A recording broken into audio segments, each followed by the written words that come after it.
Bonjour à tous et bienvenue dans ce nouvel épisode de Swim Talk, le podcast entièrement dédié à la natation française en Île-de-France et à tous les passionnés de sport aquatique. Alors aujourd'hui, focus sur un athlète olympique. Donc, il s'appelle Enzo, il a 22 ans, il mesure 1m90, il est beau gosse, il fait partie de l'équipe de France de water-polo. Bonjour Enzo, comment tu vas? Bonjour, ça va et toi? Bah, ça va, nickel. Alors il me semble que tu joues à Taverny, donc en Île-de-France, et que tu es défenseur. Est-ce que c'est vrai? En fait, au water polo, il n'y a pas trop de positionnement, c'est plus tout le monde attaque, tout le monde défend. Ouais, Donc moi, je suis plus sur les côtés, je suis ailier droite ou gauche. Donc, d'accord, un peu comme au basket, donc ouais, tu es ça, sur comme le au côté. basket. Et tu peux nous rappeler, est-ce que tu peux nous rappeler les règles du water-polo, tout simplement? Il y en a qui connaissent pas. Bah alors les règles, en fait, souvent j'explique comme ça et tous ceux qui font du water polo expliquent comme ça. Faut imaginer comme du handball dans l'eau. D'accord? Donc en fait, il y a des cages, faut marquer plus de buts que l'adversaire. Ouais. Et sinon, c'est comme le même principe que le handball et que le basket, c'est-à-dire tout le monde attaque, tout le monde défend. 7 joueurs sur le terrain et le but c'est de marquer plus que l'adversaire. D'accord. Et est-ce que il y a des fautes? C'est genre si Ouais, tu. ouais, il y a des fautes. En fait, il y a différents types de fautes. Il y a D'accord. fautes simples, qui vont être juste comme un espèce de coup franc joué rapidement. Donc, c'est un coup de sifflet de l'arbitre. Ok. Et après, c'est joué rapidement. Et après, il y a les fautes qui sont un peu plus graves. Et celles-là, ça entraîne une exclusion du joueur défenseur de Ouais. 20 secondes. C'est-à-dire que l'attaque va avoir un joueur de plus pendant 20 secondes si la faute est grave. C'est quoi une faute grave, par exemple? Une faute grave, ça peut être, je sais pas, noyer violemment un mec. Il y a des noyés? Ouais, il y a des coups, il y a des trucs comme ça peut être. J'ai resté longtemps sous l'eau? Ouais, moi je peux rester longtemps donc ça va. Ouais, On s'en combien de sort. temps à peu Il près n'y en a jamais apnée? personne qui se noie, on s'en sort. On s'en sort. En apnée, tu restes combien de temps sous l'eau à peu près? Ouais, je sais pas, 3 minutes je Deux, pense. 3 minutes? Ouais. Ok. Alors, tu as choisi de faire du water polo. Est-ce que tu peux nous dire un peu comment ça t'est venu cette idée de faire du water polo? Bah en fait, moi mon père il était entraîneur de water polo, joueur de D'accord. water polo. Et ma mère a travaillé à la piscine aussi. Ok. Donc en fait, quand j'étais petit, j'allais à la piscine. Et du coup, j'étais souvent là-bas et je faisais la natation. D'accord. Et en fait, quitte à être à la piscine, je préférais faire un jeu que juste nager. Ouais. Et donc c'est pour ça que je fais du water polo, parce que moi je préfère jouer que juste faire un sport où Ouais, c'est vrai que c'est individuel. Moi t'as, j'aime bien le jeu, donc c'est tout naturellement qu'en t'as fait. pris, t'as pris du plaisir en fait dans ce sport, le côté ludique, le fait de marquer des buts, etc. Ouais, c'est ça. Ouais, je comprends. C'est Ça. comme la course à pied. Il y en a, ils aiment par exemple jouer au basket parce qu'il y a un but du jeu de marquer des paniers, mais par contre la course tout seul, ils n'aiment pas. Ouais, c'est ça. Moi je suis plus sport collectif de base. Ok. Donc c'est pour ça que je préférais le water polo à la natation. Donc ouais, les parents issus d'une famille sportive, donc Ouais. voilà. Et donc ça t'a aidé pour ton parcours, parce que tu as quand même un parcours qui est assez remarquable. Est-ce que le fait que tes parents étaient sportifs de haut niveau, toi, ça t'a aidé pour ton parcours? Ouais, ça m'a aidé. Enfin, je dirais que oui, ça m'a aidé. Parce que du coup, ça m'a permis de. Déjà, j'ai commencé très jeune, Ouais, le water polo, etc. Et aussi, mon père, c'était mon entraîneur, c'est toujours mon entraîneur. d'accord. Et enfin, au bout d'un moment, ça l'était plus, mais c'est souvent comme ça. Il est dans le milieu, du coup dès petit, il m'a bien appris tout, enfin, toutes les valeurs du sport, Ouais. l'entraînement, même la rigueur à l'entraînement, etc. Donc, ça, c'était un plus. Mhm. Après, pour tout ce qui est le reste, c'est plus ça vient de moi, donc c'est pas forcément que les parents qui aident, mais ouais. Ouais, bien Non, sûr. mais sûr, ça a aidé, Ah parce oui, que oui. j'étais direct dans le milieu du sport de haut niveau, quoi. Ouais. Le water polo, c'est un sport qui est peu médiatisé. Pourquoi ce choix-là et pas un autre sport plus classique? Bah, en fait, comme je le disais, moi j'étais à la piscine, donc c'était un peu naturellement. Et en D'accord. fait, au début, j'ai commencé du coup. Ouais. Je faisais d'autres sports, j'ai déjà fait de l'athlétisme, Ok. j'ai fait un peu de basket, un peu d'autres sports, tennis, etc. Mm. Mais en fait, comme je restais souvent à la piscine, j'avais beaucoup de potes avec moi qui jouaient au water polo. Bien Et sûr. c'est ça qui m'a gardé au water polo, c'est-à-dire que je crée des liaisons avec des gars et on se donnait rendez-vous pour jouer au water polo ensemble. Ouais. Donc en fait, on s'est fait une petite équipe et c'est ça qui m'a gardé. C'est le fait de s'amuser avec ses potes, c'est vraiment Donc vraiment, le plus important pour moi. au début, tu jouais au water polo avec des potes sans spécialement être en club? En fait, non, c'était pas spécialement. On était tous dans le même club à l'Olympique Nice Natation. D'accord. Mais en fait, c'était le fait d'avoir un rendez-vous avec ses potes que j'avais plus de potes au water polo Ouais. que dans les autres sports, au tennis, etc. Ouais, c'est un Donc, sport. je me disais, en fait, moi, mon truc qui me gardait, c'était je m'amuse avec mes potes. Ok, ouais, bah Et le fait, c'était pas forcément la compétition. Ok. Le fait, c'était tous les soirs, on se retrouve et on s'amuse, quoi. Après, c'est l'entraînement, c'est difficile. Ouais. C'est pas non plus que de l'amusement, mais c'est ça un peu le truc. Ouais, C'est créer un petit collectif qui est resté comme ça. Oh, C'est c'est ça qui m'a cool. fait Non, mais rester. franchement, déjà, le sport d'équipe, c'est vraiment déjà plus fun qu'un sport Ouais, c'est ça. individuel. Et dis-moi, du coup, est-ce que tu t'entends bien avec tous les joueurs de l'équipe ou voilà, il y a des joueurs avec qui c'est un peu plus compliqué? Est-ce que Non, tu non. sors avec eux dehors le soir? Bah, en fait, surtout dans les sports collectifs, tu es un peu obligé de t'entendre avec tout le monde. Ouais, Et c'est primordial pour une équipe bien d'avoir une sûr. bonne ambiance. Parce que si l'ambiance elle est pas bonne, ça se suit direct. Donc ouais, évidemment, avec Mm. les mecs de mon équipe à Tavernier, on sort ensemble le soir, on est souvent ensemble en dehors même en dehors des entraînements.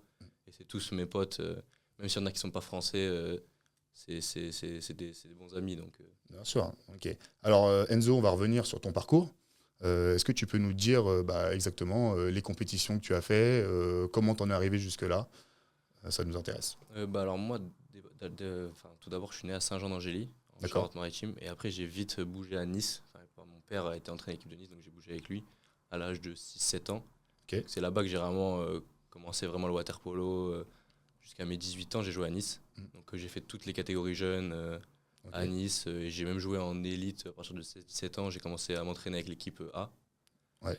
Et donc c'est là-bas que j'ai fait mes premiers matchs, etc. Et après, je suis parti à Noisy-le-Sec. D'accord. Donc toujours avec mon père qui a bougé sur Paris. Et moi, je suis venu aussi ici parce que je fais des études aussi. Ok. Et à Paris, il y a des meilleures études. Ouais. Généralement, c'est pas tout le temps vrai, mais généralement, il y a des meilleures études. Donc je suis arrivé à Noisy-le-Sec. Et D'accord. là, j'ai continué en jeune parce que j'avais 18 ans, donc j'étais encore dans les catégories jeunes. Et là aussi, je suis rentré encore un peu plus dans l'équipe pro. Et c'est là que j'ai commencé à jouer beaucoup avec les pros. Et là, il y a 2 ans, je suis parti à Taverny. D'accord. Là, c'est full Là, c'est pro, là. professionnel. Et c'est là que j'ai commencé à être sélectionné en équipe de France. Ça marche? C'est là que j'ai fait les championnats d'Europe en 2024, championnat du monde. Ouais. Et après les Jeux Olympiques, j'ai été sélectionné pour les Jeux Olympiques en 2024. On peut dire que 2024, ça a été ton année, quoi. Ouais, 2024, c'était l'année, Ouais. c'était la bonne année. Et Il y avait un peu toutes les compétitions en même temps, tout aligné, et j'ai réussi à tout faire. Donc, c'était est-ce que vraiment super. est-ce que tu peux nous dire la première, comment dire, ta première sensation quand tu as fait, enfin, est-ce que tu peux nous dire la première sensation que tu as eue quand tu as participé à un match avec les Bleus? La première sensation, en vrai, c'était. T'étais excité? Déjà, quand on est arrivé au championnat d'Europe, c'était la première compétition officielle que je faisais. Ouais. Le premier match, j'ai pas joué, j'étais réserviste, mais juste déjà, j'ai vu l'extérieur, Ok. l'ambiance, le stade, enfin, la piscine elle était pleine. Ouais. Il y avait, je crois, 5-6 000 personnes, c'était incroyable. D'accord. Et donc là, ça m'a permis de réaliser ce qu'on faisait déjà. Et après, quand j'ai joué mon premier match, c'était vraiment un peu que du stress un peu négatif, parce que c'est la première fois qu'on. Bien sûr. Ouais, c'est Tu ça, joues donc, devant du monde parce que jouer devant du monde et surtout pour l'équipe de France, et c'est des matchs importants, donc Ouais. faut bien jouer, etc. 5-6 000 personnes, ça me paraît énorme. C'était quoi ta première compétition là? C'était énorme, championnat d'Europe? championnat Championnat d'Europe, Ouais, parce que en fait, c'était en Croatie, et vraiment là-bas, il y a une grosse ferveur autour du water polo dans ces pays-là. ok, Et en plus, le premier match, on a joué match d'ouverture contre la Croatie, d'accord. ou c'était le deuxième match, je sais plus, mais c'était vraiment blindé, quoi. Donc, Croatie, ils sont là-bas. Croatie, là-bas, Tu vois, je savais même pas il y que avait les beaucoup de Croates monde. faisaient du water polo. Enfin, ah non, je ils sais sont qu'ils vraiment bons. sont vraiment bons. Bah, c'est eux qui ont fini champion du monde en 2024 après. Ok, Et ils ont fait la finale des Jeux Olympiques aussi. d'accord. Ouais, donc voilà, donc il y avait beaucoup de monde. Donc c'était plus du stress négatif au début. Ouais. Et après, pour les championnats du monde qui ont eu lieu juste après, c'était plus. J'ai essayé de me libérer et de me dire que ça peut pas marcher par stress négatif. Et j'ai essayé de le transformer en positif. Et donc là, les premières fois où j'ai vraiment pris du plaisir à jouer avec l'équipe et tout, c'était plus au championnat du monde après. Ouais. Mais j'ai l'impression que c'est un peu obligé de passer par cette période où au début tu es vraiment stressé parce que c'est la première fois que Ah oui, de tu toute joues façon, pour l'équipe de France. Et toutes les grosses compétitions, que ce soit surtout n'importe les quel premières, tu es sportif, obligé de. bien sûr, tu stresses forcément. Ouais, c'est ça. Du coup, moi, je voulais savoir quel est ton meilleur souvenir dans une compétition sportive, que ce soit les championnats d'Europe, championnats du monde ou même les JO 2024. Quel est ton meilleur souvenir que tu aies pu partager avec tes potes ou ce que tu vas retenir d'une compétition en particulier? Le meilleur souvenir, juste Sportivement. en tant que tel, c'est, je pense, la Marseillaise, Ouais. la Défense Arena aux Jeux Olympiques. Ouais, C'est vraiment genre 10-12 000 personnes, c'était énorme. c'était énorme, ouais. C'était énorme, mais aussi un peu à la même place, mais c'est un autre registre. C'est la qualification pour les demi-finales Ouais. au championnat du monde à Doha. Quand on s'est qualifié pour les demi-finales et qu'on a battu les champions du monde, les Hongrois qui étaient champions du monde en titre, Ok. en quart de finale. C'était vraiment l'explosion de joie au niveau du résultat. Et l'autre, pour la Marseillaise, c'était plus le moment vraiment qui donne des frissons, quoi. Ouais. Donc c'est un peu les deux égalités, quoi, je dirais. Et du coup, quand tu me dis la Marseillaise, donc ça veut dire qu'il y a toute l'équipe là qui sont en maillot de bain. Vous avez votre bonnet de bain et du coup vous êtes au bord de la piscine et vous Ouais, chantez, c'est ça? C'est pas exactement ça, on est en peignoir en fait de présentation. Ah, vous avez un peu de Ouais, de on a présentation. une présentation. Un peu comme au foot, ils ont des fois des vestes de présentation avant, ils sont D'accord. pas tout le temps que en maillot.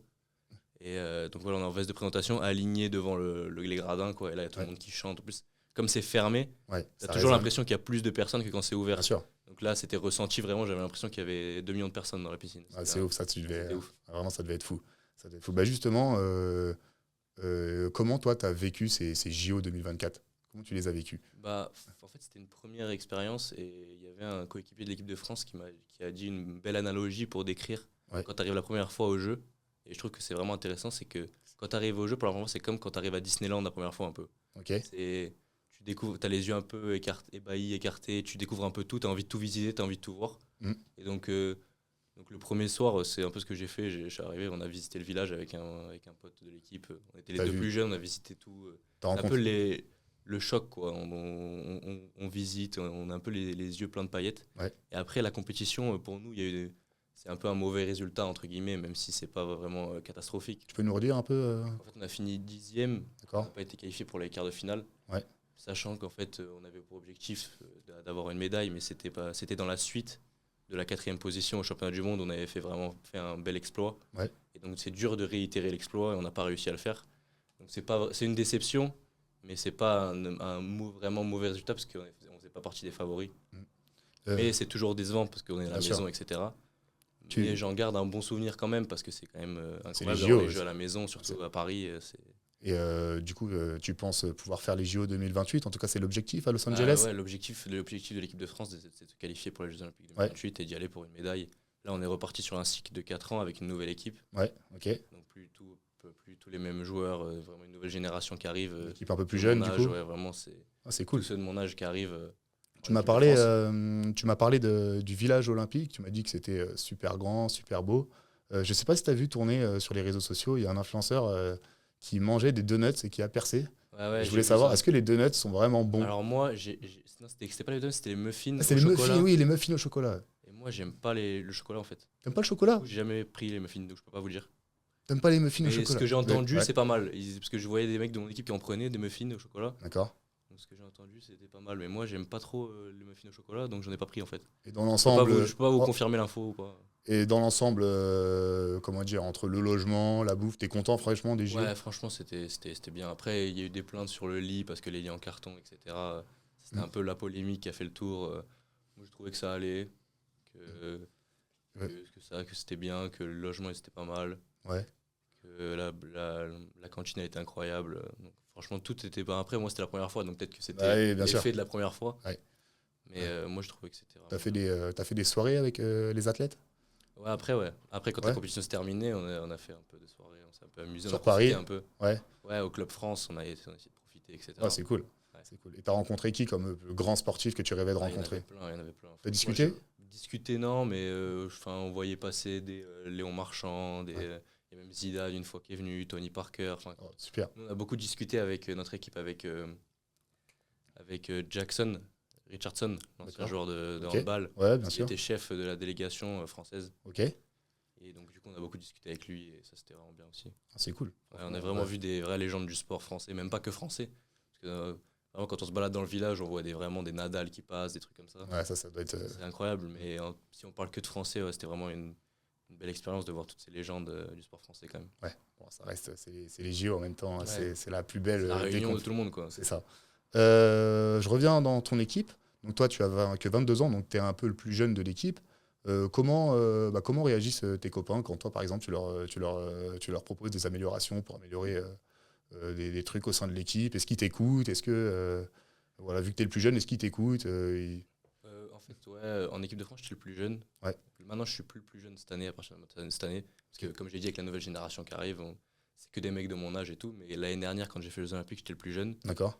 En fait, c'est difficile de se mettre dans l'équipe, de rentrer dans le social avec les gens parce qu'ils n'ont pas forcément notre âge. Ouais, ils font peut-être pas forcément confiance.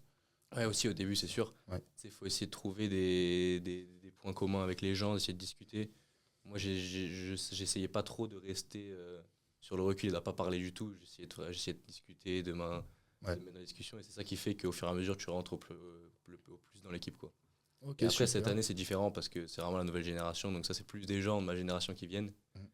Donc ça, c'est plus facile pour ce qui est communication, etc. C'est cool. Si là, l'équipe est plus jeune, donc tu vois, ça va être beaucoup plus fun, je pense. Après, on va voir. En fait, c'est pas que c'était moins bien avant. C'est juste que quand tu es avec des gens de ta génération, c'est beaucoup plus simple de s'intégrer.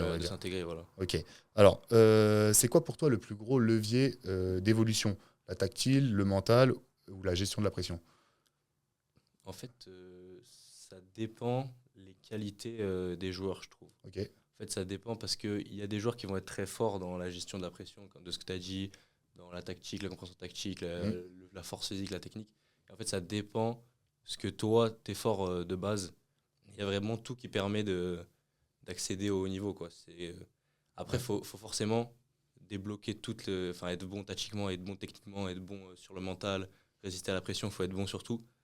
Mais il n'y a pas un truc qui va te permettre de faire le levier. Ouais. Ton levier à toi, c'est toi-même qui va le trouver.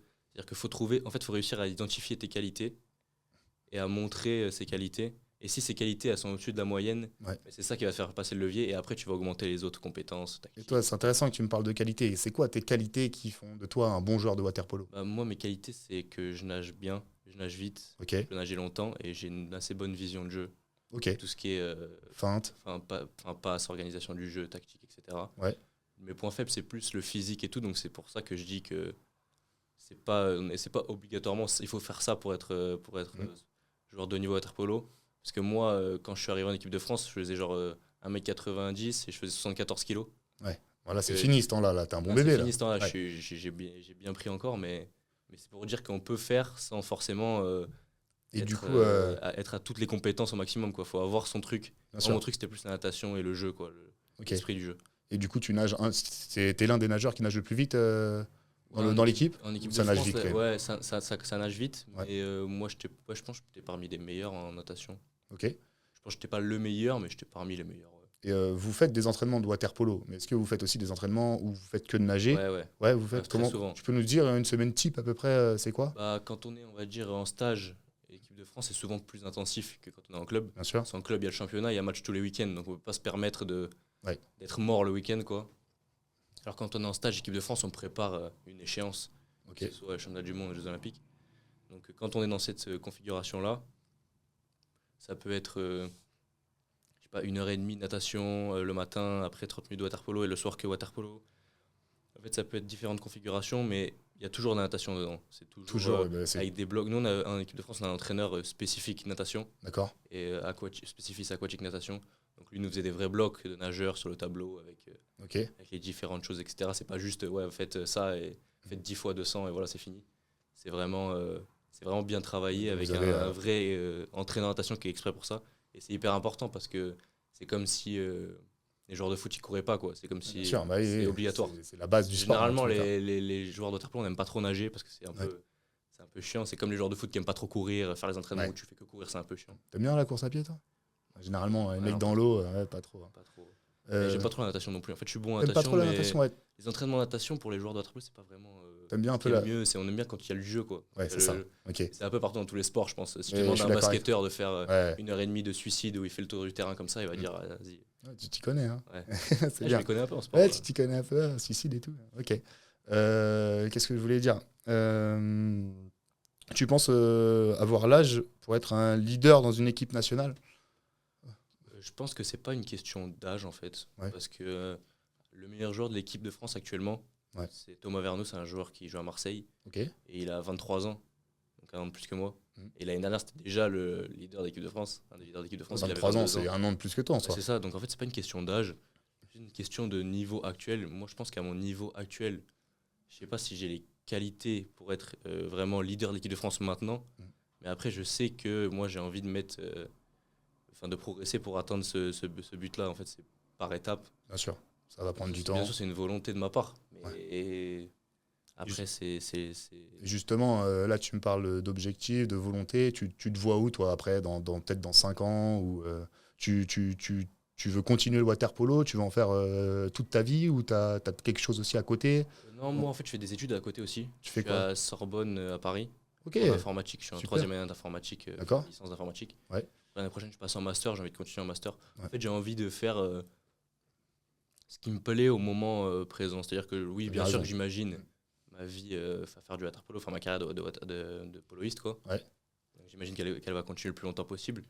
Mais j'aime bien aussi avoir un domaine d'études qui me plaît et où je suis assez bon aussi, qui est un peu l'informatique, donc ça va. Ça, j'aime bien, c'est un truc qui me plaît aussi. Sûr. Donc après, j'ai pas un plan sur 10 ans ou sur même 5 ans. Tu prends ce qu'il y a maintenant et tu verras après. L'objectif, ce serait forcément de faire pour l'instant, si tu me demandes maintenant, c'est de faire les Jeux Olympiques 2028. Ouais. Bel objectif déjà. Ouais, c'est un bel objectif. Et il y en a plein qui se demandent, là, il y en a pour tous ceux qui nous écoutent, le water polo, on peut en vivre du water polo? Oui, on peut en vivre. Ouais. C'est difficile d'en vivre quand même, Ok. mais on peut en vivre. En fait, il y a plein de gens qui pensent qu'il n'y a que le foot ou le basket qui paye et qui permet de faire vivre des sports. Ouais. Des joueurs qui veulent faire du sport ou même des athlètes. Et en fait, même au water polo, ça se développe en France de plus en plus, vraiment, même dans le monde. Et en France, c'est en train de faire vraiment des grandes progressions grâce aux compétitions et les résultats que l'équipe de France fait notamment. Ouais. Et maintenant, on peut complètement en vivre. Complètement, je ne vais pas dire... C'est quoi qui fait vivre? C'est un contrat que tu as avec Ouais, le club ça, ou c'est les sponsors? Non, c'est les contrats avec c'est comme dans les sports collectifs, comme basket et tout, c'est des contrats avec les clubs en fait. Et, ça peut et toi, faire du coup, vivre, tu as un contrat avec ton club à Taverny. Ouais, c'est ça. Et est-ce qu'à côté, il y a par exemple des marques qui viennent te démarcher pour faire de la pub pour des maillots de bain ou... Non, moi j'en ai pas, mais je sais qu'il y en a qui en ont. Ouais. Moi, c'est parce que j'ai pas énormément de visibilité non plus encore. Ouais, bah, ça va peut-être venir, Et oui, on va voir, on espère. c'est quelque chose qui se fait, oui, c'est Ouais. bien sûr que c'est quelque chose qui se fait. Ok. Est-ce que tu aurais un conseil à donner à ceux qui ont 15 ans et qui veulent faire, entre 5 et 15 ans même, ceux qui veulent débuter jusqu'au pré-ado, ils veulent devenir comme toi, poloiste professionnel. Quel conseil tu leur donnerais? Moi, le conseil que je donnerais, c'est vraiment amusez-vous comme moi j'ai pu le faire. Ouais. Moi, c'est vraiment ce qui me plaît au water polo, c'est même dans le sport collectif en général. Je pense que le plus important, c'est de prendre du plaisir et de s'amuser. Et si on s'amuse et qu'on prend du plaisir, la volonté elle va avec et on a toujours envie de progresser. Mais là, pour moi, la base, c'est vraiment le jeu, quoi. C'est l'amusement. prendre du plaisir à faire son sport. Ah, c'est bien. Non, mais franchement, l'amusement, comme tu l'as dit, les valeurs du sport, c'est très important. Et je pense que la jeunesse, faut qu'elle s'inspire de toi. Hein. Tu as kiffé. Et puis maintenant, tu te retrouves là où tu en es aujourd'hui. C'est très bien. Écoute, je te remercie beaucoup, Enzo, d'être venu pour ce podcast. Merci. J'espère que ça t'a plu. En tout cas, on en a appris beaucoup sur toi. Et puis voilà, on remercie la Ligue FFN et tous les sponsors, Eurocom, Arena, pour sponsoriser ce podcast. Et puis voilà, merci à toi. Merci. C'est très cool. Ouais, c'était cool. Ouais, c'était